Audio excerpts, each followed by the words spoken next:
ক্লাবে খেলে এটার বিচার চাই। কপাল পুরল বাংলাদেশের। সেদিন কি হয়েছিল যার কারণে 3 নম্বর জার্সি পরিহিত খেলোয়াড় হাবিব রেদওয়ান আর্জেন্টিনার ফুটবলার প্রথমে তার উরুতে এবং তারপর হাঁটুতে সজোরে লাথি মারেন। এই জন্য খেলাতে বিশৃঙ্খলা সৃষ্টি হলে দুই দলের খেলোয়াড়রা এগিয়ে আসলে সেখানে হাবিব রেদওয়ান আবারও ছুটে যায় এবং ঘুষি মারে আর্জেন্টিন প্লেয়ারের গায়ে। তো এ দেখে গ্যালারিতে হাজারো দর্শক তার উপর ক্ষিপ্ত হয়ে যায়। যেখানে তারা এসেছেন বাংলাদেশের অতিথি হয়ে। ভাই তোরা হয়তো ভুলে গেছিস গতবারের বিশ্ব চ্যাম্পিয়ন ফিফা চ্যাম্পিয়ন একটা দল আর্জেন্টিনা, তাদের সাথে খেলতে পারছে, এটা তো তোদের সৌভাগ্য। তারা বাংলাদেশের মানুষের ভালোবাসার টানেই ছুটে এসেছেন বাংলাদেশে তোদের সাথে খেলতে। তোদের তো সৌভাগ্য যে আর্জেন্টিনার মতো টিম তোদের সাথে খেলতে এসেছে।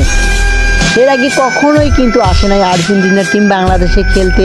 তো তোরা যা করলি সামনের ম্যাচ থেকে কোন দেশের বাংলাদেশের যে ফাউলটা করছে এটা কোনো খেলার নীতি না, এটা কোনো খেলার অংশ না।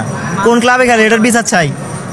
মানে আপনি কি আর্জেন্টিনার ফ্যান? আমি যার ফ্যান হই খেলাতে তো রং খেলা যাবে না, খেলাতে তো রং, এটা তো রং খেলা।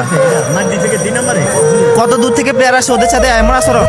এদিকে আর্জেন্টিনান ফুটবলারদের গায়ে হাত তোলার কারণে বাংলাদেশ অনূর্ধ্ব-17 টিম থেকে বাদ পড়ে গেল। হাবিব রেদওয়ান কাজটি কি ঠিক করেছে? অবশ্যই কমেন্টে জানাবেন। এরকম বেয়াদব ফুটবলার না থাকাই বাংলাদেশের জন্য ভালো। পুরো বাংলাদেশের মান সম্মান ধুলোর সাথে মিশিয়ে দিল এই ফুটবলারটি।